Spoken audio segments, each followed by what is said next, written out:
જિલ્લા પંચાયત શિક્ષણ સમિતિ આયોજિત mission Paramita CET CET common entrance ટેસ્ટમાં ફરી આપનું સ્વાગત છે।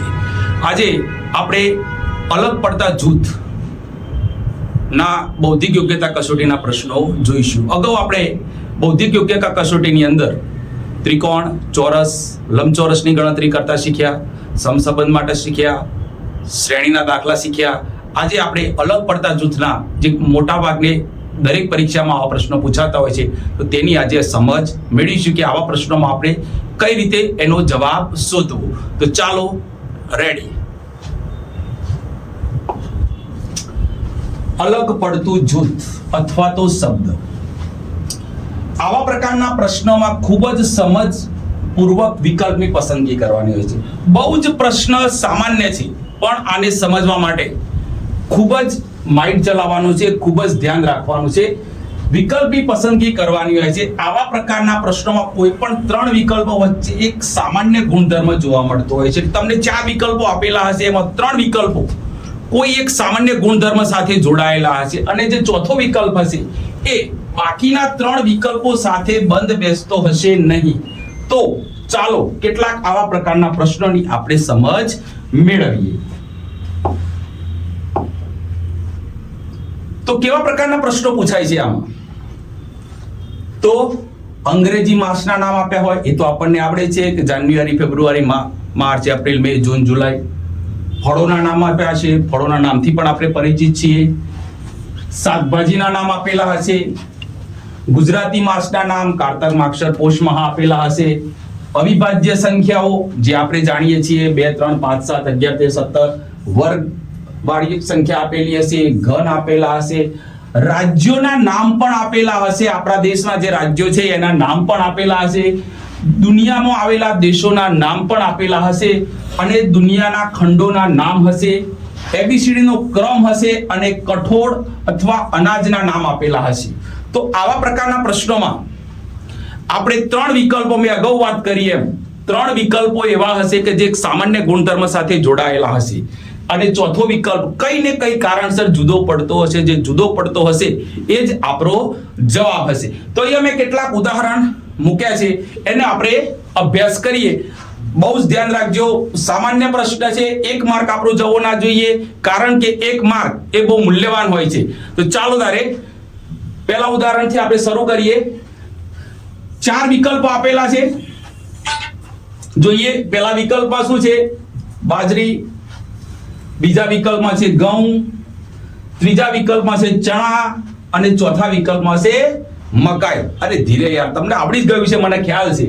બાજરી એ આપણું અનાજ છે, ઘઉં નો સમાવેશ પણ અનાજમાં થાય, ચણા અને મકાઈ પણ અનાજમાં જ આવે। અહીંયા આપણો વિકલ્પ આવશે સી, કારણ કે સી એ કઠોળમાં આવે છે એટલે આપણો જવાબ આ ત્રણ વિકલ્પો એ અનાજના હતા અને આ ચોથો વિકલ્પ એ કઠોળ છે। આ કઠોળ છે એ આપણો જવાબ છે એટલે વિકલ્પ સી એ આપણો જવાબ થશે। ચાલો બીજું ઉદાહરણ લઈએ। બીજા ઉદાહરણમાં આપ્યું છે સિંહ, વાઘ, રીંછ અને ગાય। ઓ, રીંછ, વાઘ, સિંહ અને ગાય। સિંહ તો જંગલી પ્રાણી, વાઘ તો જંગલી પ્રાણી, રીંછ પણ જંગલી પ્રાણી, ગાય આ તો મારી આજુબાજુ જ જોવા મળે છે, ગાય એ તો પાલતુ પ્રાણી છે। તો ગાય એ આપણો અલગ પડતો શબ્દ છે, અલગ પડતું પ્રાણી છે, તેથી આપણો વિકલ્પ આવશે ડી। ચાલો ત્યારે અહીંયા એક અલગ પ્રકારની આકૃતિ આપેલી છે, આ કરતા થોડું અલગ છે। અહીંયા લખ્યા છે 3, 4, 6 અને 7। તો શું સમજવાનું? બેકી સંખ્યા છે, એકી સંખ્યા છે। જો આપણે એકી સંખ્યાનું વિચારવા જઈએ તો 2 એકી સંખ્યા આપેલી છે, બેકી સંખ્યાનું વિચારવા જઈએ તો 2 બેકી આપી છે, તો જવાબ કયો આવશે? તો આપણે એને થોડો અલગ માઇન્ડથી વિચારવાનો છે। તો જોઈએ અહીંયા ત્રિકોણ છે અને 3 લખ્યા છે, ખબર પડી ગઈ લાગે છે? પડી ગઈ ને? ઓકે। અહીંયા ચતુષ્કોણ છે એટલે ચોરસ છે, એમાં 4 છે। અહીંયા ષષ્ઠકોણ છે 1, 2, 3, 4, 5 અને 6, તો 6 છે। અહીં આકૃતિ આપણે જોઈએ તો 1, 2, 3, 4 અને 5, અહીંયા 5 હોવા જોઈએ પણ લખેલા છે 7, આ 7 લખ્યા છે, તેથી આપણો વિકલ્પ આવશે ડી. આ ડી એ આપણો જવાબ છે. આ 3 ઉદાહરણ શીખ્યા. હજી આપણે બીજા આગળ નવા ઉદાહરણ લઈએ. અહીંયા ચોથા ઉદાહરણની આપણે અંદર જોઈ શકીએ છીએ કે સૂર્યમુખી, સૂર્ય સામે જ હોય એનું મુખ, ગુલાબ, સફરજન અને ગલગોટો. આપણી જો જવાબ લાગે છે. ચલો, સૂર્યમુખી એ ફૂલ છે, ગુલાબ એ પણ ફૂલ છે, સફરજન એ તો ફળ છે અને ગલગોટાનું પણ ફૂલ છે. તો આપણો ઓપ્શન આવશે સફરજન. કારણ કે આ 3 ફૂલ છે એ ફૂલોનો સંબંધ છે, જ્યારે અહીંયા સફરજન એ ફળ છે, એટલે આપણો વિકલ્પ આવશે સી. ચલો, ઉદાહરણ નંબર 5. જહાજ, સ્કૂટર, કાર અને બસ. ફરી એક વખત વિકલ્પ ધ્યાનથી જોઈ લઈએ. જહાજ, સ્કૂટર, કાર અને બસ.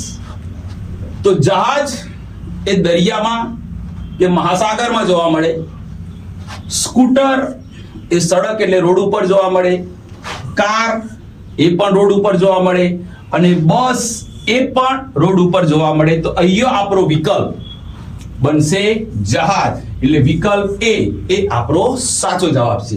ચલો, અહીંયા મેં શરૂઆતમાં જ કીધું હતું કે અંગ્રેજી માસ પણ આપેલા હશે અને અંગ્રેજી માસ એ તમને આવડતા જ હોય છે. તો જોઈએ 6થા નંબરનો જે આપણો પ્રશ્ન છે, જાન્યુઆરી, ફેબ્રુઆરી, મે અને ઓગસ્ટ.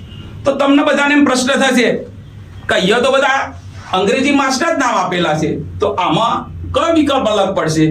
તો અંગ્રેજી માસમાં દરેક માસના અલગ અલગ દિવસો હોય છે.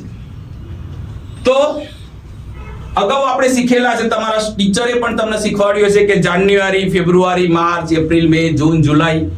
તો અહીંયા જાન્યુઆરીના દિવસોની સંખ્યા થાય છે 31, ફેબ્રુઆરીના દિવસો હોય છે 28 કે 29, મે મહિનાના દિવસ હોય છે 31 અને ઓગસ્ટ મહિનાના દિવસ હોય છે પણ 31.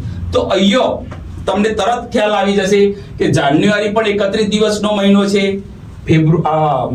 મે મહિનો પણ 31 દિવસનો છે અને ઓગસ્ટ પણ 31 દિવસ મહિનામાં હોય છે. તો ફેબ્રુઆરી એ આપણો જવાબ બનશે, કારણ કે આ 3 માસ કરતા એ દિવસોની સંખ્યા પ્રમાણે અલગ પડે છે. ચલો, પ્રશ્ન નંબર 7.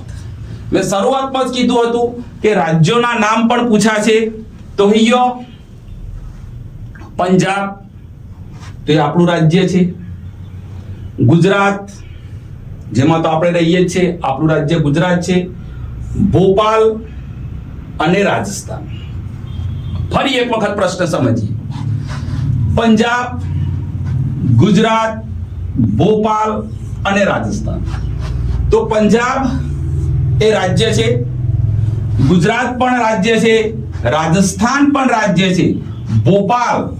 ભોપાલ એ રાજ્ય નથી.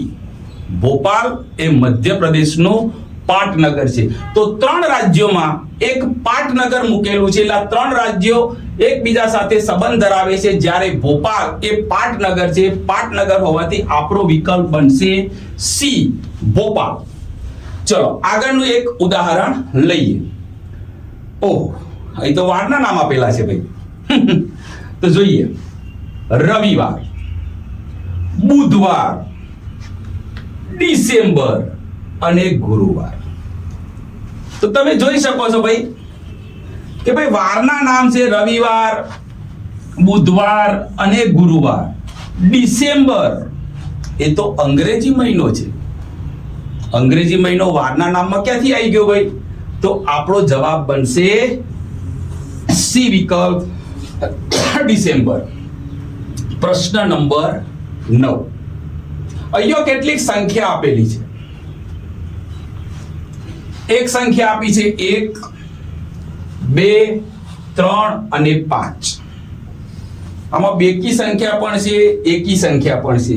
ઘણા બાળકોને એવો મનમાં વિચાર આવશે કે આનો જવાબ આવશે 2, પણ આપણે 2 જવાબ આનો પસંદ નથી કરવાનો. એનું કારણ એ છે કારણ કે બાકીની 3 સંખ્યાઓ અવિભાજ્ય છે. આ પ્રશ્નના 2 જવાબ આવી શકે. જો કોઈ એંગલે કોઈ એમ વિચારે કે આ બધી એકી સંખ્યા છે તો આનો જવાબ આવશે 2, પણ આપણે એ એંગલે આ જવાબને જોવાનું નથી. અહીંયા 2 એ અવિભાજ્ય સંખ્યા છે, 3 એ પણ અવિભાજ્ય સંખ્યા છે, અને 5 એ પણ અવિભાજ્ય સંખ્યા છે, અને 1 એ નથી અવિભાજ્ય સંખ્યા કે નથી વિભાજ્ય સંખ્યા, એ વિશિષ્ટ સંખ્યા છે. એટલે આપણો સાચો જવાબ થશે A, 1. ચલો આગળનો પ્રશ્ન. ચણા, વટાણા, મગ અને બાજરી. અગાઉ એક પ્રશ્ન આપણો આવ્યો હતો, એમાં જોયું હતું કે એમાં અનાજના ભેગા કઠોળ હતું. અહીંયા આપણે જોઈએ છે કે ચણા એ તો કઠોળમાં આવે, વટાણા પણ કઠોળમાં આવે, મગ પણ કઠોળમાં આવે, તો બાજરી એ અનાજમાં આવે. એટલે આપણો સાચો વિકલ્પ બનશે બાજરી, વિકલ્પ ડી. પ્રશ્ન નંબર 11. ભારત, એશિયા, જાપાન અને શ્રીલંકા. અહીંયા આપણે જોઈ શકીએ છીએ કે દેશના નામ છે ભારત, જાપાન, શ્રીલંકા. એશિયા એ દેશ નથી, ખંડ છે. તો આપણો સાચો વિકલ્પ બનશે બી, એશિયા, વિકલ્પ નંબર 12. આવા પ્રકારના પ્રશ્નો મેં અગાઉ પણ તમને ફરી કહ્યું હતું, આજે ફરીથી તમને કહું છું કે દરેક પ્રશ્નને ધ્યાનથી જોવાનો છે. 3 જવાબો કોઈને કોઈ કારણસર બંધ બેસતા હશે, અને ચોથો જવાબ થોડો અલગ પડતો હશે, અને અલગ પડતો એ જ આપણો જવાબ છે. આજે બીજું એક વિશેષ ઉદાહરણ લઈએ આપણે કે ડુંગળી, બટાટા, કેળું અને રીંગણ. અહીંયા જોઈ શકીએ છીએ કે ડુંગળી એ શાકભાજી છે, બટાકા એ પણ શાકભાજી છે, કેળું તો આપણે બધાએ ખાધું જ છે, કેળું એ ફળમાં આવે છે ભાઈ, અને રીંગણ એ શાકભાજી છે. તો અહીંયા 3 શાકભાજીના નામ છે અને એક ફળનું નામ છે. જે ફળનું નામ છે એ આપણો સાચો જવાબ છે, એટલે વિકલ્પ સી એ આપણો સાચો જવાબ કહી શકાય. ચલો આગળનો પ્રશ્ન નંબર 13. કેરી. હવે તો ભાઈ ઉનાળો આવ્યો, કેરી પણ બજારમાં આવી જઈએ છે. ચીકુ, કારેલા, દ્રાક્ષ. તો કેરી એ ફળ છે, ચીકુ એ પણ ફળ છે, કારેલા એ શાકભાજી છે, અને દ્રાક્ષ એ ફળ છે. તો અહીંયા આપણો વિકલ્પ આવશે વિકલ્પ સી, એ 3 ફળની વચ્ચે એક શાકભાજીનું નામ આવેલું છે, તેથી એ આપણો સાચો જવાબ છે. ચલો પ્રશ્ન નંબર 14. અહીં થોડો અલગ પ્રકારનો પ્રશ્ન પૂછેલો છે. એ પ્રશ્નને પહેલા આપણે સમજી લઈએ. વિકલ્પ એ કિલોમીટર, મિલીલીટર, મીટર અને સેન્ટીમીટર.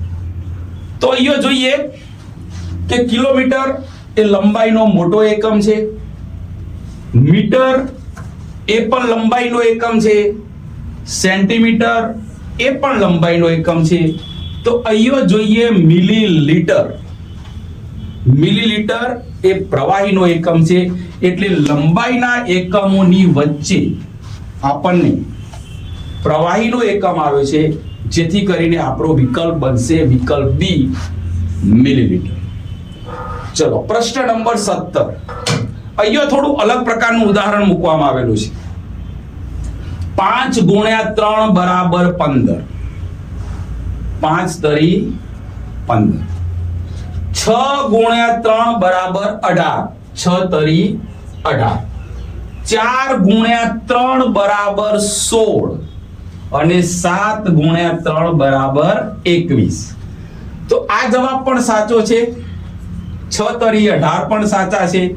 4 તરી એ આપણને ખબર છે કે 12 થાય, અહીંયા લખ્યા છે 16 અને 7 તરી 21. આ જવાબ પણ સાચો છે. અહીંયા 12 હોવા જોઈએ પણ લખેલા છે 16, જેથી કરીને આ 3 સાથે આને કોઈ સંબંધ થતો નથી, જેથી એ અલગ પડે છે ને અલગ પડે છે, તેથી આપણો જવાબ છે તો જવાબ સી એ આપણો સાચો જવાબ બનશે.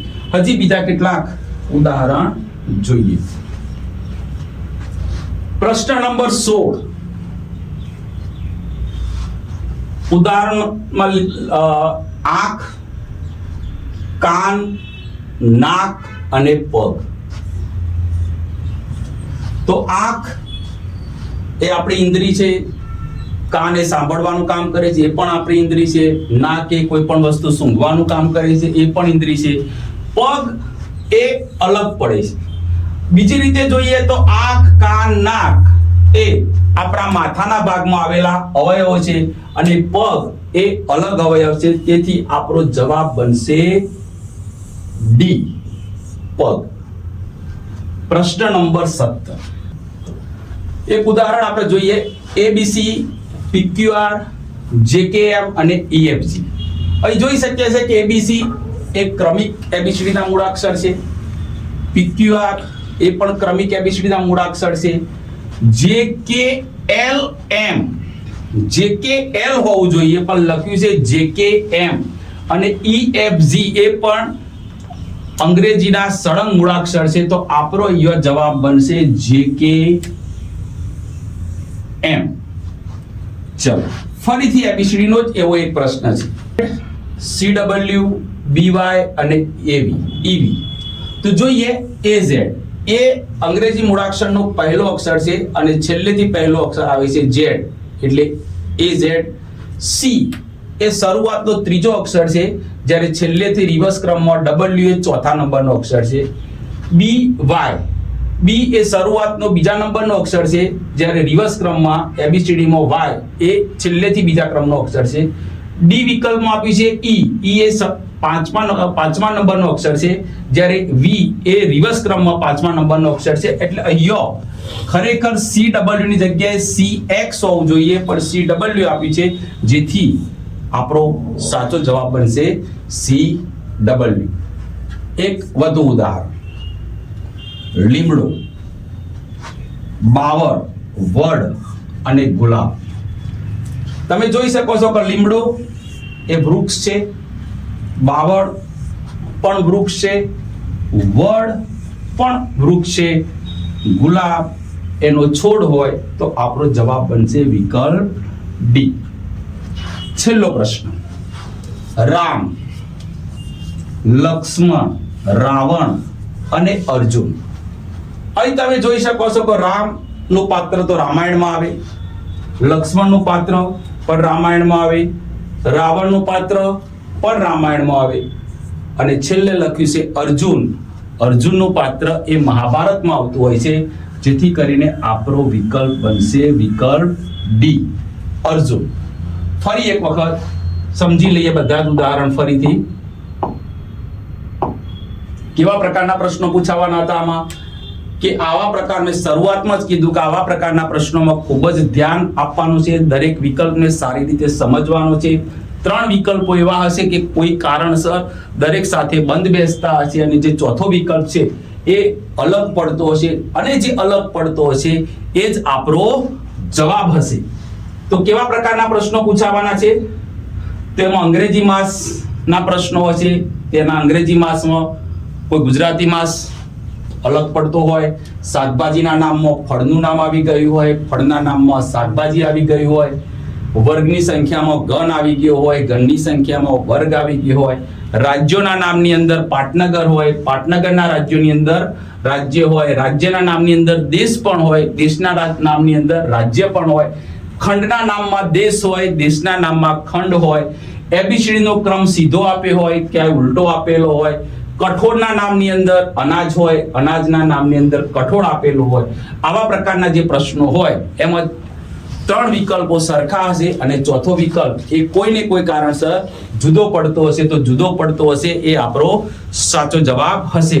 તો મને વિશ્વાસ છે કે તમને આવા પ્રકારના પ્રશ્નોમાં ખ્યાલ આવી ગયો હશે. તો આવા પ્રકારના પ્રશ્નોમાં આપણે સારી રીતે જવાબ આપી શકીએ, જેથી કરીને આપણો આ એક માર્ક જાય નહીં. તો દરેક વિદ્યાર્થીઓને ફરી મળીશું નવા વિડીયો સાથે. ત્યાં સુધી ગુડ બાય.